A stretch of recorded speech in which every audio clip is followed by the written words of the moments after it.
Selamat malam, perkenalkan nama saya Vinantius Tamba dengan NIM 4141911018.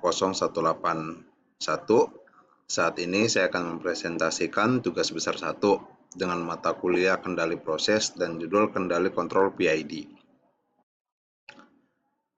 Yang pertama adalah untuk pada pembahasannya, yaitu pengertian, yang kedua jenis-jenis controller, yang ketiga adalah karakteristik dari PID, yang keempat adalah pedoman umumnya, dan yang kelima adalah untuk kesimpulannya. Nah, untuk profesional integral directive sistem kontrol PID, Professional Integral Directivity Control, adalah controller untuk menentukan presisi suatu sistem instrumen dengan karakteristik adanya umpan balik pada suatu sistem tersebut, atau yang bisa disebut feedback. Sistem kontrol PID terdiri dari 3 buah pengaturan, yaitu kontrol P, profesional, D, directive, dan DI, integral. Dalam perancangan sistem kontrol PID, yang perlu dilakukan adalah mengatur untuk parameter PIND-nya agar tanggapan sinyal suatu sistem terhadap masukan tersebut sebagaimana yang diinginkan. Nah, untuk jenis-jenis controller sistem PID tersendiri ada 3 buah dengan cara pengaturannya. Yang pertama adalah kontrol P, proporsional, yaitu adalah kontrol P adalah konstan. Konstan proporsional berlaku sebagai gain penguat tanpa ada memberikan efek dinamik kepada kinerja kontrol. Penggunaan P memiliki berbagai keterbatasan karena sifat kontrolnya yang tidak dinamik. Walaupun demikian, dalam aplikasi dasar yang sederhana, kontrol P ini cukup mampu untuk memperbaiki respon transient, khususnya rise time dan setting time. Untuk pengontrolan profesional memiliki keluaran yang sebanding atau proporsional dengan besaran sinyal kesalahan atau selisih antara besaran yang diinginkan dengan harga aktualnya. Yang kedua adalah pengertian untuk kontrol I atau integral, yaitu adalah fungsi menghasilkan respon yang memiliki kesalahan keadaan mantap nol atau error state nol jika sebuah pengontrol tidak memiliki unsur integrator. Pengontrol proporsional tidak mampu menjamin keluaran sistem dengan kesalahan keadaannya.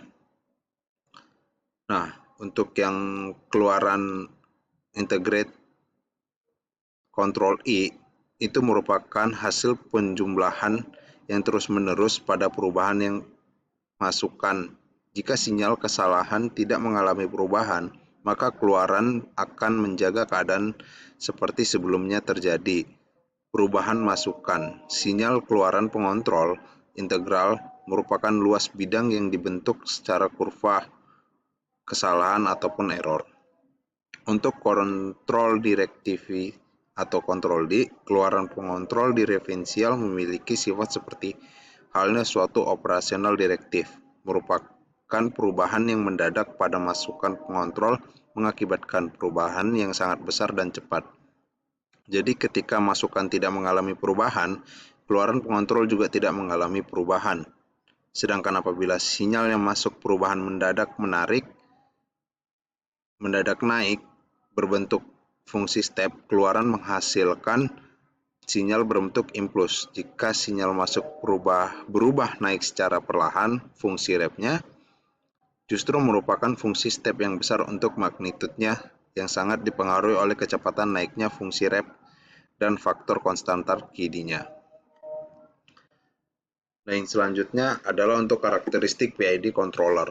Di sini ada untuk profesionalnya secara respon lab tertutupnya dan hasil rest time-nya menurun, overshoot-nya meningkat, setting time-nya perubahan kecil, steady state-nya error menurun atau mengurangi. Untuk integralnya, rest time-nya menurunkan, overshoot-nya meningkatkan, setting time-nya meningkatkan, dan steady state error-nya mengeliminasi. Directive, rest time-nya perubahannya kecil, overshoot-nya menurun, setting time-nya menurun, dan steady state-nya error perubahan kecil. Pedoman umum mendesain PID ada 7 poin pada pedoman umum untuk mendesain PID. Yang pertama adalah memahami cara kerja sistemnya.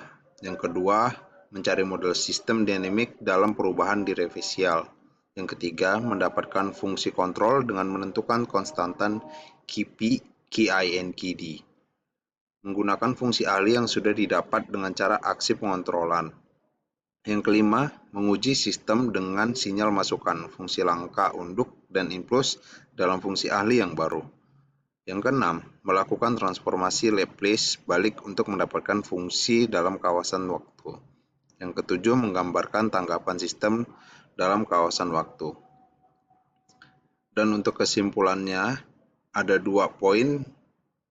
Yang pertama ada 3 jenis kontrol, yaitu proporsional, integral, dan directive. Yang kedua, elemen pengontrolan PID masing-masing secara keseluruhan bertujuan mempercepat reaksi sebuah sistem mencapai set pointnya, menghilangkan offsetnya, menghasilkan perubahan awal yang besar dan mengurangi overshoot. Terima kasih untuk presentasi saya saat ini.